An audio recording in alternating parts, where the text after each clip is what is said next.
যে খবরে নজর রাখবো, বাস থেকে 150 কেজি গাঁজা উদ্ধার। ওড়িশা থেকে এ রাজ্যে আনার পথেই বাজেয়াপ্ত গাঁজা।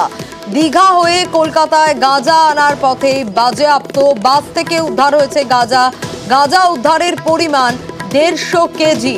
ওড়িশা থেকে এ রাজ্যে আনার পথে বাজেয়াপ্ত গাঁজা। দীঘা হয়ে কলকাতায় গাঁজা আনার পথে বাজেয়াপ্ত। বর্ধমান ও কলকাতায় গাঁজা পাচারের চেষ্টা। 150 কেজি গাঁজা উদ্ধার। কাঁথি থানার পুলিশের। গাঁজা পাচারের অভিযোগে গ্রেপ্তার 8।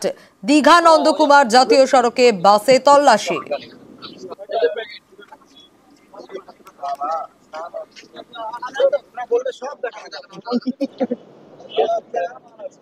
আমি দুবার এসেছি এটা নিয়ে। নতুন? হ্যাঁ, দুবার এসেছি। কত টাকা পেতেন এই ব্যবসা? পারিশ্রমিক কত দিত আপনাকে? 5-8 টাকা। 10 কিলো ছিল আমাদের। এটা কোথা থেকে নিয়ে এসেছিলেন আপনি? উড়িষ্যা থেকে। উড়িষ্যা। এটা নিয়ে যেতেন কোথায়? কলকাতা।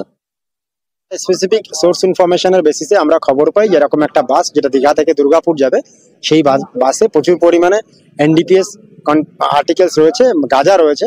তার বেসিসে আমরা সেই বাসটাকে খবর শুরু করি এবং আমরা চেস করে সেই বাসটাকে খড়গপুর বাইপাসের কাছে ডিটেন করি। সেই বাস থেকে প্রচুর পরিমাণে গাঁজা উদ্ধার করেছি।